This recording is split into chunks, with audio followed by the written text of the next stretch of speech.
Bueno, en este punto de la revista matutina recibimos al general José Miguel Soto Jiménez, historiador, militar de carrera, político activo y con una obra literaria importante de distintos géneros, de la narrativa, la poesía. Y justamente a ustedes les puede resultar un poco extraño por qué esta presentación incluye este pedigrí, este background, porque antes de entrar en los temas de la actualidad nacional, todo el tema de la sentencia, todo el tema de los partidos políticos y estos temas que tradicionalmente ocupan la atención de la ciudadanía, yo quisiera aprovechar aquí la presencia del general Soto Jiménez y decantarme por esta vocación intelectual que no es habitual en los militares, pero que el general Soto Jiménez cultiva desde que era un imberbe, y muy especialmente por su condición de lingüista. El general Soto Jiménez es miembro de la Academia de la Lengua de la República Dominicana y ha escrito una serie de obras importantes en este aspecto. Yo quisiera empezar esta entrevista preguntándole, general, ¿cómo ve usted el desempeño actual del español dominicano del español popular, me refiero, entre palito de coco y todo este tema de ánimo, todo este lenguaje cotidiano de la gente y muy especialmente de la gente joven? Bueno, en este punto, para reciprocarte la entrada, la introducción, quiero saludarlos a todos, un abrazo fraternal, destacar la presencia de una mujer aquí que es la que realmente ilumina el estudio. Bueno, y por otro lado, un saludo muy dominicanista a toda la audiencia y decirle que me siento una gran satisfacción encontrarme aquí en el inicio de este proyecto radiofónico que yo sé que tendrá mucho futuro por la calidad con que se ha desempeñado hasta ahora. Mira, con el asunto yo creo que esa es mi tesis de entrada a la Academia de la Lengua precisamente, la identidad como la forma de hablar, y hay gente que la une, dice que las naciones son, o los pueblos son lo que hablan. Es una tesis interesante porque fíjate, yo pienso que no es estático, va cambiando. Una cosa que me llamó mucho a mí la atención desde hace muchísimo tiempo es que el dominicano de hace 50 años no hablaba igual que el dominicano de ahora. Eso te muestra a ti la evolución. Pero mucho más aún, el dominicano del principio del siglo XX tampoco hablaba como hablábamos nosotros. Y la clave está precisamente en esos giros. Si tú leas a Patín Maceo y a otros autores dominicanos que se han dedicado al tema y ves y te das cuenta de que los mismos dominicanismos han entrado, muchos de ellos, la mayoría en desuso, con palabras simples, pero inclusive en mi generación hay palabras que han entrado en desuso y que nadie usa ya y que son sustituidas por otras. En cuanto a las calidades, tú sabes que nosotros somos muy dados a decir que en Colombia se habla bien el español, que en España, que bueno, yo creo que eso no tiene una línea real, no tiene una sustancia real. Yo pienso que hoy, más ahora en la época de la globalización, del Spanish English. Sí, bueno, esa evolución de que se refería está impactada por esa realidad. Sin embargo, lo que nosotros llamamos dominicanidad, y fíjate que no te digo nacionalismo ni nacionalidad, sino la dominicanidad, está muy ligada en sus orígenes con el uso de esos dominicanismos o de esa forma de hablar. A mí me comenzó llamando la atención, por ejemplo, haciéndome preguntas elementales, que puede hacer cualquier dominicano. A mí me hubiese gustado saber cómo hablaba Duarte, o cómo hablaba Pedro Santana, o cómo hablaba Antonio Duvergé. Tú dirás, bueno, lo que escribían, no todo el mundo habla como escribe, ¿verdad? Así. Es cierto. Sí, pero hay otra circunstancia también, hay que ver los niveles de formación de cada cual. Y el gran elemento catalizador, y yo creo que también de cohesión, es la forma de hablar, ¿verdad? De hablar. Teniendo en cuenta, por ejemplo, en la época de la independencia, que fue que yo comencé, en esa época, fijándome en esa época, fue que yo comencé a tener esas inquietudes.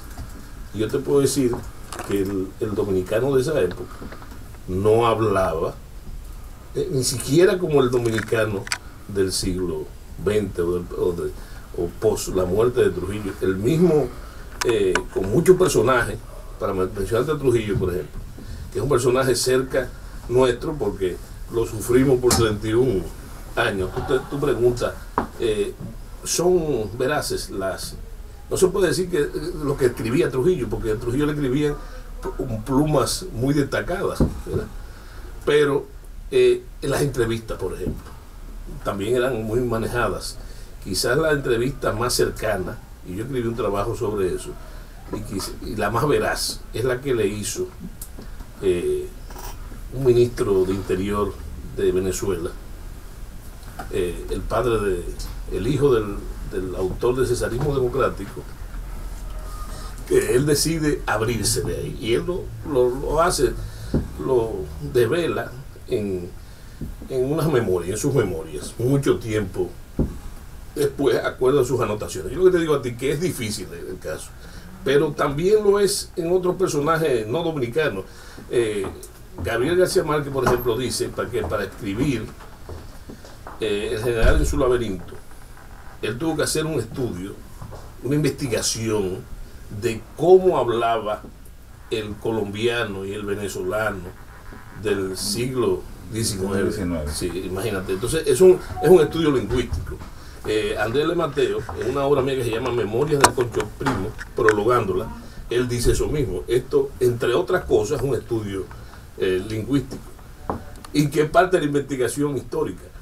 Porque, vuelvo y te repito, si tú te llevas de las proclamas, de los discursos, entonces tú no estás, en el caso de Santana, tú no puedes saber cómo hablaba Santana, porque eso o se le escribía Bobadilla, o se le escribía La Bastida, o Del Monte, que eran intelectuales.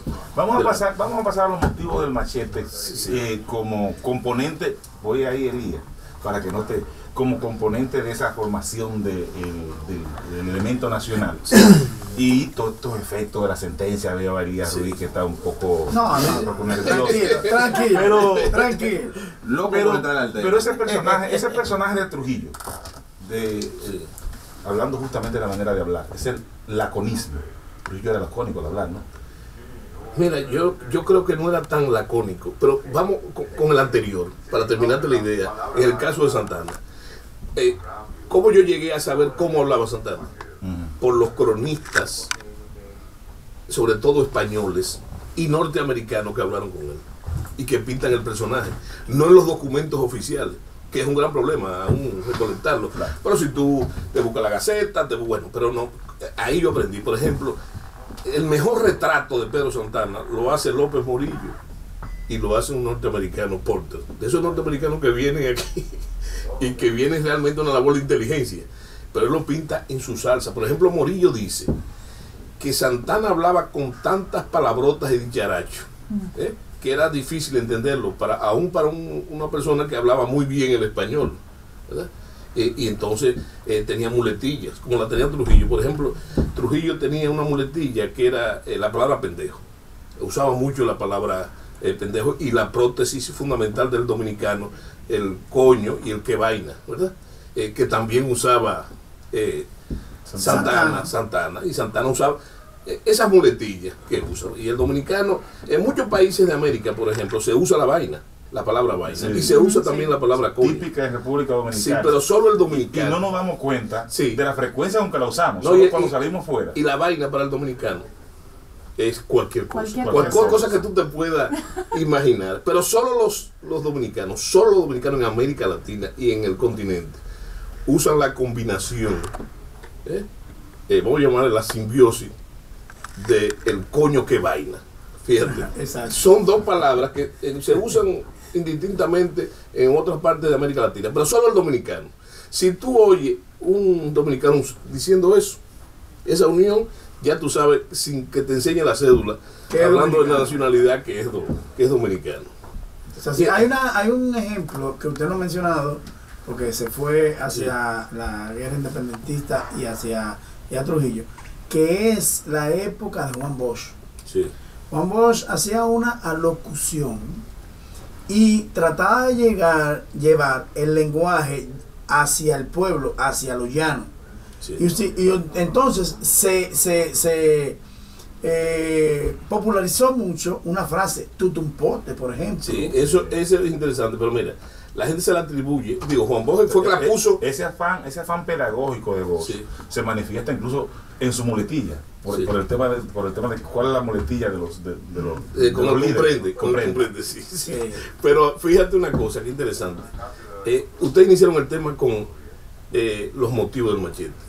Los críticos del motivo del machete han dicho que más que una obra de historia, es un estudio antropológico del pueblo dominicano, donde el machete no es más que un motivo, que un pretexto para tener una visión del pueblo dominicano. Y debemos comenzar por ahí, para llegar a la sentencia, ¿verdad?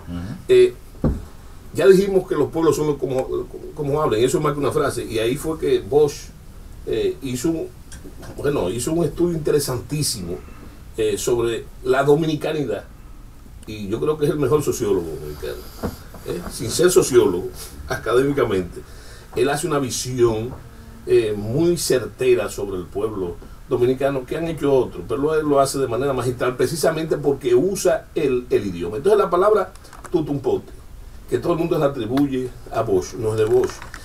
Tutumpote es, yo no sé si ustedes recuerdan que hasta los años 61 las misas se decían en latín y el cura oficiaba de espalda al público. Eso cambió. Creo que cambió con el Papa Juan XXIII. Sí, con el Concilio Vaticano II, que reforma todos los ritos de la iglesia. Sí. Entonces se empieza a dar en cada idioma. Entonces, el tutumpote es un derivado de cómo el pueblo dominicano oía devoto, oía la misa. Es una asociación, porque tutumpote es el totem poten, que es el todopoderoso, para referirse a Dios, ¿verdad?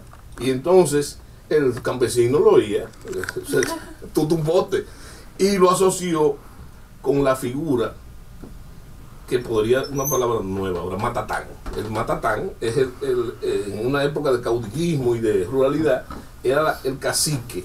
El tutumpote era el cacique de la región y del lugar. Entonces de ahí viene la palabra. Bosch la revive, como reviven muchas otras Pero yo le palabras. escuché a Manuel de Jesús Galván escribirla también. No, pero no solamente. En cosas añejas. Pero el escritor lo que hace es que escribe lo que oye. Por eso, en el asunto de los dominicanismos recientes, de las palabras nuevas, todos nosotros lo vemos de forma irreverente e inapropiadas. Es igual que tú oyes el merengue de calle. Tú coges el merengue de calle y lo oyes y dices, pero ven acá. Y hay los enemigos. Pero yo tengo un sentido de apertura, porque conozco la historia, por ejemplo, del merengue. El merengue fue satanizado en su época. ¿Y quién lo satanizó? Francisco Ulises del Payá, Eugenio Perdomo, el poeta. Después lo satanizaría Américo Lugo y una serie. Las élites. Es decir, las élites, ¿verdad? Pero era la expresión del pueblo dominicano. Si nosotros queremos cambiar, por ejemplo, el lenguaje del merengue de calle y de la cosa esa que se llama dembow ahora, lo que tenemos que entonces, eso es una acción política, porque hay que mejorar la condición de la educación en los barrios, no de forma emblemática, sino en los barrios. Hay que hacer nuevas, ahora a propósito de la sección de deporte de ustedes, hay que hacer nuevas canchas deportivas, fomentar el deporte, volver a los clubes culturales de la época de la Guerra Fría. Bueno, eso le da otro sentido al juego. Bueno, pero no entrándole al merengue de calle, sí, porque es la expresión de lo que está pasando en los barrios. Y así lo vieron también Bosch, y lo vio Galván, y lo vio Nicolás Penso, y todos los que han trabajado con el alma Bernal. Porque en el caso de los motivos del machete, bueno, te digo, el machete simplemente es el argumento para tú entrarte en esa conjura, como yo le llamo, nuestra, que es la dominicanidad, que es una conjura de la que nosotros debemos ser cómplices, ¿verdad? Y partiendo con todo lo de los orígenes, yo creo que lo que mejor define el proceso, que es un proceso que usted lo puede ver desde el punto de vista académico, bueno, son unos versos de Miguel Torga, un poeta portugués, que él dice que la patria es un pedazo de suelo defendido. Y no solamente con las armas, sino defender, eso es la patria, defenderla. Y ahí viene el origen de la dominicanidad. Tú puedes, para usar un anglicismo, plotear el origen de la dominicanidad. ¿Cuándo comenzó esto a ser el pueblo dominicano? Del momento que se defendió. Fíjate, y te voy a poner un caso sencillo, sin entrar, sin mucha literatura. Y circunscribió su No, fíjate que, te voy a hablar en términos dominicanos. Fíjate que aquí, todos los piratas y agresores que venían, tiraban 3 cañonazos ahí, tomaban la ciudad, la cogían de rehén la ciudad, había que pagar rescate, pero eso cambió. El pueblo dominicano comenzó a nacer cuando comenzó a darle respuestas de defensa, lo que hace vigente la palabra de Torga, y eso tiene fecha. Por ejemplo, y fíjate qué interesante, porque es una simbiosis interesantísima. Tú sabes cuándo es que la dominicanidad, hay 2 fechas, pero aún no estaba definida en la primera, que es en el 1655 con el ataque de Peña y Vinable. Lo que pasó ahí en la Puerta del Conde, que ha quedado en el inconsciente colectivo del dominicano, la Puerta del Conde, la Puerta del Conde. En el imaginario esa puerta era del Conde de Peñalba. No. El Conde de Peñalba fue un gobernador que duró apenas un año, pero que defendió contra esa invasión inglesa, contra la gran invasión inglesa, con éxito. Ese es el primer jalón de la dominicanidad. Si toma en cuenta que había criollos, ya comenzaban a gestarse aquí, había un perfil. Pero realmente, y es lo interesante, fíjate que el inicio de la dominicanidad tú la puedes ligar con una fecha interesante, que es el 21 de enero de 1691. Porque ese es el día de la Virgen de la Altagracia, pero la gente no sabe por qué es el día de la Virgen de la Altagracia. No es una fecha religiosa, porque el día de la Altagracia es el 15 de agosto, la gente no lo sabe. El 21 de enero lo que pasó fue la batalla de la Limonada, donde los dominicanos atacaron en respuesta a una agresión que hicieron los amigos del oeste, en este caso era una posición de Francia, en el Cibao, y entonces hubo un gran movimiento nacional y se atacó lo que hoy es Cabo Haitiano. Y es una victoria de las armas dominicanas, a tal grado que el gobernador Tarín de Cusi murió y fue decapitado en esa batalla. Pero la gente de la parte del oeste había invadido Santiago y había llegado hasta Cotuí, ¿verdad? Con una actitud de predatoria. Entonces fue una respuesta. En acción de gracias por esa batalla, en que los monteros y ateros dominicanos fueron a darle al santuario del Naranjo en Higüey, a la Virgen las gracias, y le llevaron ofrenda, nació el Día de la Altagracia. Y es una imposición popular, no un dictamen de la iglesia, porque ustedes saben que la patrona del pueblo dominicano es la Virgen de las Mercedes, pero eso tiene una connotación clasista. Que hay una contraproducencia. No, clasista, porque ese es de la élite. Tatica, la chiquitica de Higüey, era la advocación de la Virgen María del pueblo dominicano, relacionado y asociado a esa victoria de la dominicanidad, donde nace la dominicanidad. Y fíjate que va a tener un sentido de la asociación tan grande, que esa no solamente es la patrona. Fíjate que a la Virgen de la Altagracia, el campesino, el dominicano, no se refiere como la madre. Es como una complicidad que hay. Una relación directa. Una relación directa, pero horizontal. Oye la salve campesina que dice: Virgen de Altagracia, compañera mía, compañera, no me desampares ni de noche ni de día, ¿verdad? Es como esa relación nace ahí y va a desarrollarse. Y si tú... Es como Guadalupe en México. Exactamente, pero fíjate, aunque está relacionado con los mismos milagros y con la milagrería en sentido general, fíjate que la Virgen de Altagracia es el ícono que los dominicanos llevan a las batallas en la reconquista, como si fuera un estandarte, y después con la guerra contra, eso fue contra los franceses, pero en la guerra contra Haití, en la guerra de independencia, una guerra de 17 años, los escapularios y las banderas eran la de la Virgen de la Altagracia, o como dice el historiador haitiano Madiu, que dice siempre hay delante de los ejércitos dominicanos, veía usted la maldita sotana. ¿Usted cree, general Soto Jiménez, sí, que tengamos que albergarnos en la Virgen de la Altagracia para que nos puedan soltar todos los organismos internacionales y nacionales,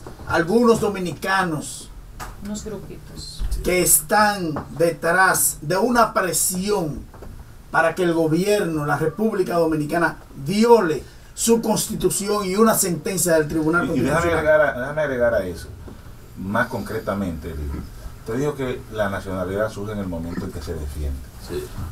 La pregunta es, ¿defiende la sentencia del Tribunal Constitucional la nacionalidad dominicana? Totalmente. Yo pienso que es el gesto que yo estaba esperando. Desde que yo era ministro, que cometí el desliz, déjeme decirle así, pero es un desliz del que yo me siento muy satisfecho, de ante una declaración de acusación de las Fuerzas Armadas, que en las fronteras los militares, ya los militares no cuidan la frontera en otros países, sino la gendarmería, pero en donde ocurre eso siempre, en la frontera siempre hay contrabando y hay corrupción en sentido general. Pero alguien dijo, quería echarle la culpa absoluta del problema fronterizo y migratorio a las Fuerzas Armadas. Y yo dije que la culpa no era de las Fuerzas Armadas, y no era de la despensa, sino era del Estado Dominicano, que había sido incapaz de articular, de formular y poner en práctica una política fronteriza, claro, y una política migratoria. El dominicano se sintetiza todo, pero ahí está la fuerza de las ideas y la fuerza de la ley. ¿Para qué sirve la política? Eso es una palabra, no para guiar el papel de las Fuerzas Armadas, porque las Fuerzas Armadas, los militares no trazan la política, y hay de nosotros si los militares trazaran la política, porque sería el fin de la democracia. Los militares son un instrumento de ella, y yo dije eso mismo.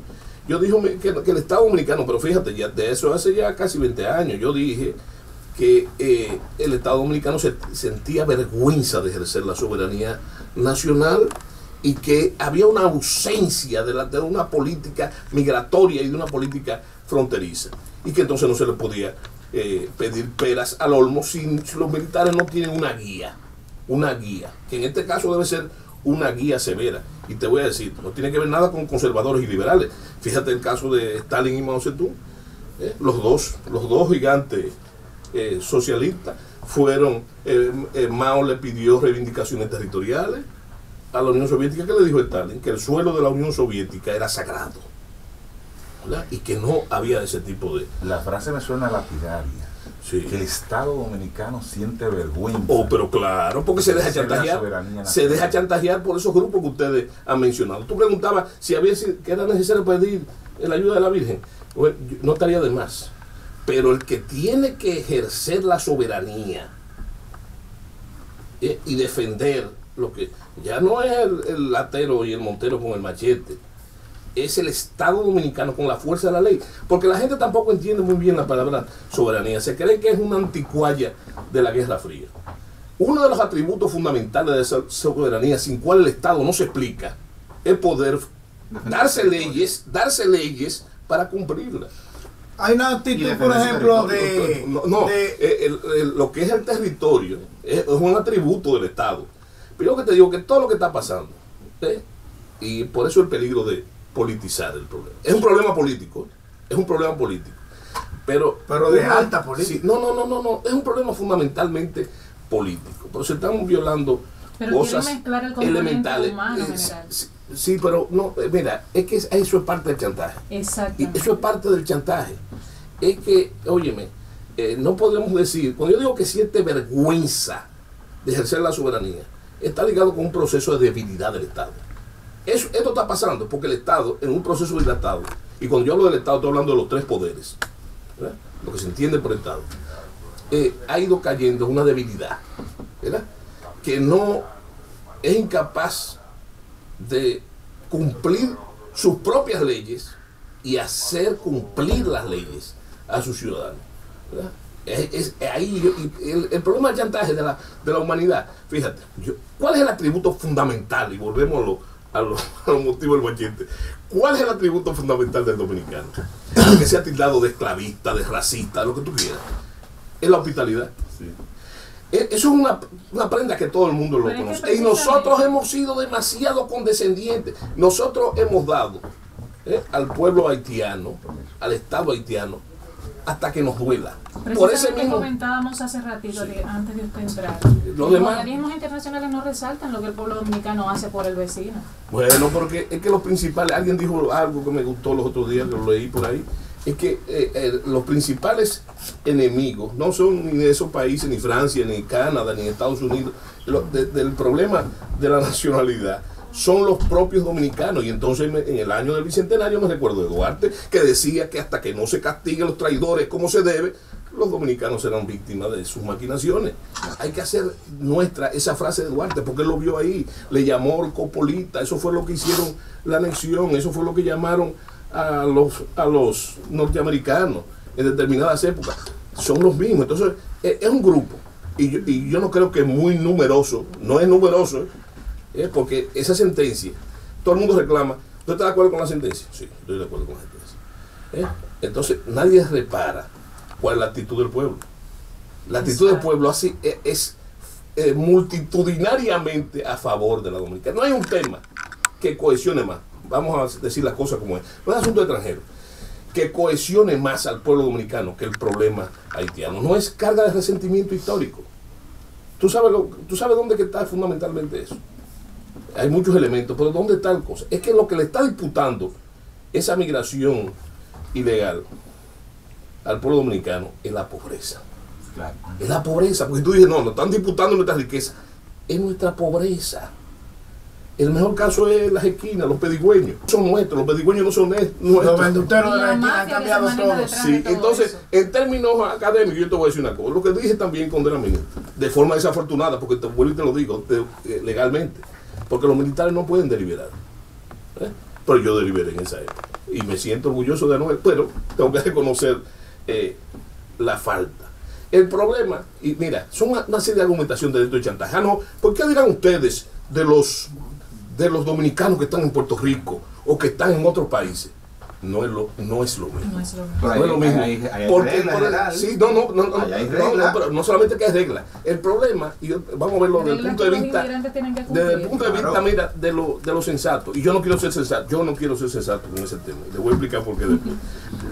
Yo lo que te estoy diciendo es que los Estados Unidos, por ejemplo, tiene infraestructura para eso. Inclusive lo usa a forma conveniente con sus reglas. Claro. Pero el pueblo dominicano, la infraestructura del Estado dominicano no puede satisfacer ni las necesidades de sus ciudadanos, y mucho menos la de una presencia ilegal de esa magnitud. A propósito de cumplir y hacer cumplir las leyes en general, yo decía esta mañana, y no sé si usted está de acuerdo, en que la señora de Guy Pierre, ¿qué se dice? Sí.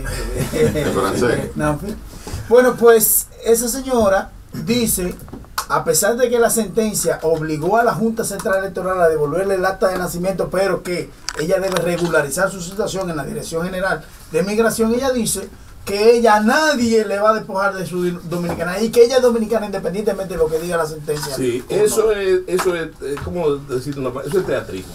Mira, yo te voy a poner un caso. Creo que histrionismo. Sí, no, vamos a llamarle así. Teatrismo. Mira, fíjate un detalle. Uno de los temas que se está debatiendo ahora, tú hablaste de la crisis ahorita en los Estados Unidos. Sí, claro. Una de las cosas que está pidiendo es una reforma migratoria, claro, de la ley. Sí. Ahí hay celo, ahí se cumplen las reglas. Entonces, fíjate, el drama humano, es interesante. Pero fíjate, yo casi semanal veo en los canales norteamericanos, casi semanal, este siguiente drama: un padre, una madre y un niño. El niño, la madre es legal, el padre es ilegal y el niño es ciudadano americano. Es ciudadano americano. Entonces, ¿qué hace el Estado? donde se cumplen las reglas, que coge el ilegal y lo manda a su país. Sí, entonces el exacto. drama humano, la separación de la Es familia, más fuerte. oye, pero esa gente no entra en eso. Son fascistas, no, simplemente que hay reglas, las leyes son para cumplirlo. Es más, yo estoy en desacuerdo a que tú acuerdes la ley no es para acordarse, me explico, doctor. Para Tú no negociar. puedes acordar el cumplimiento de la ley. No está sujeto a negociación. Y ahí viene el tema de la propuesta que han hecho algunos constitucionalistas respecto de una amnistía.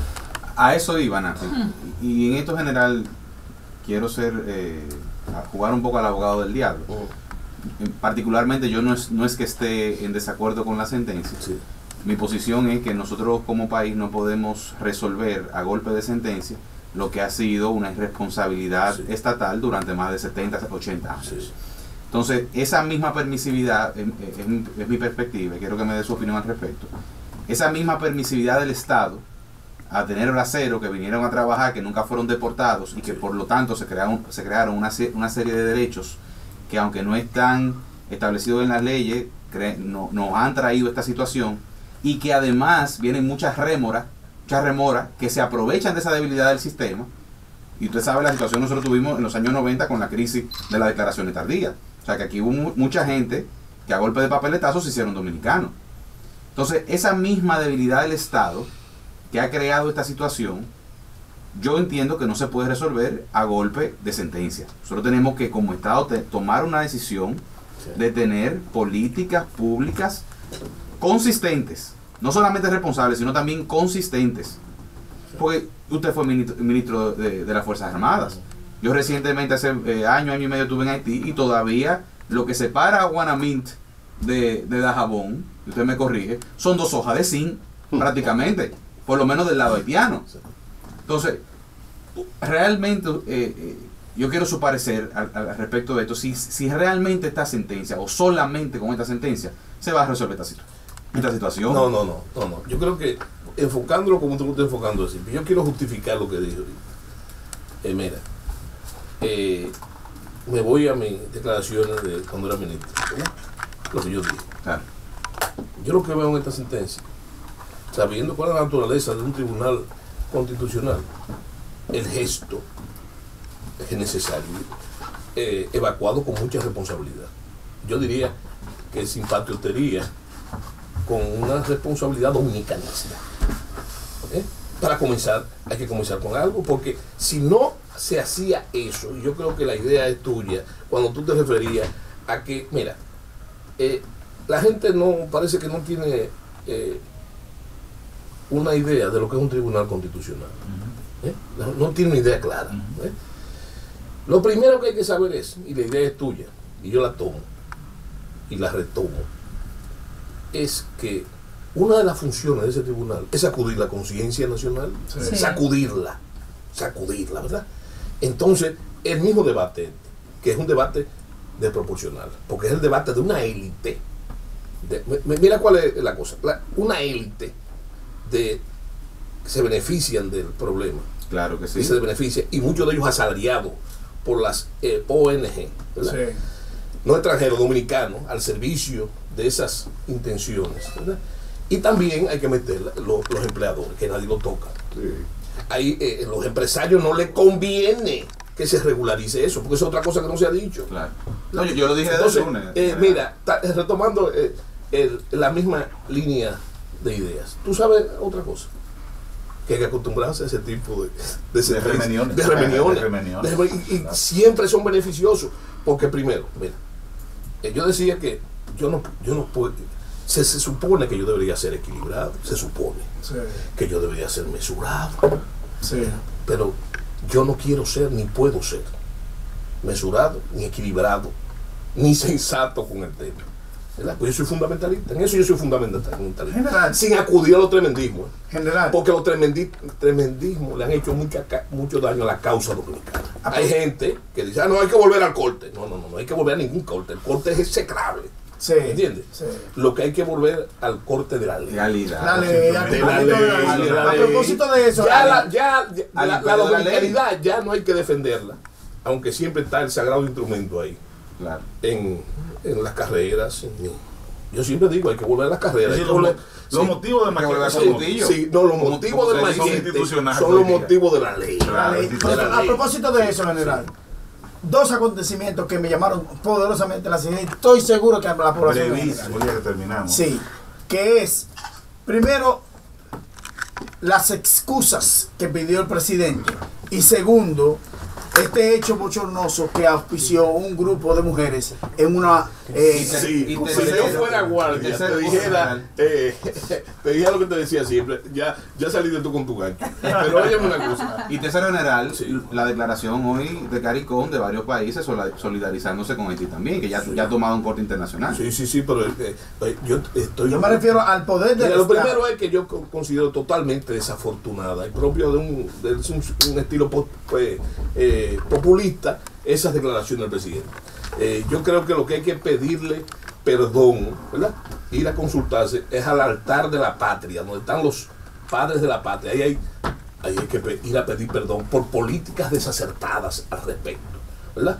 Entonces, totalmente en desacuerdo con eso que lo interpreto por eso, porque nadie puede poner en duda la dominicanidad y el sentido democrático del presidente, ¿verdad? Del presidente Danilo Medina. Pero eso fue totalmente desafortunado. Y en cuanto a los países que se están solidarizando, bueno, qué bueno que eso se solidarice. Para nosotros conocer de frente las posturas y no estar tener una figura popular con aquello de los escrúpulos de María Gargano. Gracias, general. Sobre todo para conocer las posiciones de las potencias que auspician a sus Pero países. claro que sí. Gracias, Se general. nos quedan Soto varios Jiménez, temas gracias. con el general. Yo quisiera comprometerle para luego, pues, que regrese al programa a hablar específicamente del tema de la nueva ley orgánica de las Fuerzas Armadas Sí. y la creación del Ministerio Sí. de Defensa. Sí. Es un tema importante. Sí, bueno. Después está comprometido a venir otra vez aquí con nosotros, Tu Derecho a Saber. Nos vamos.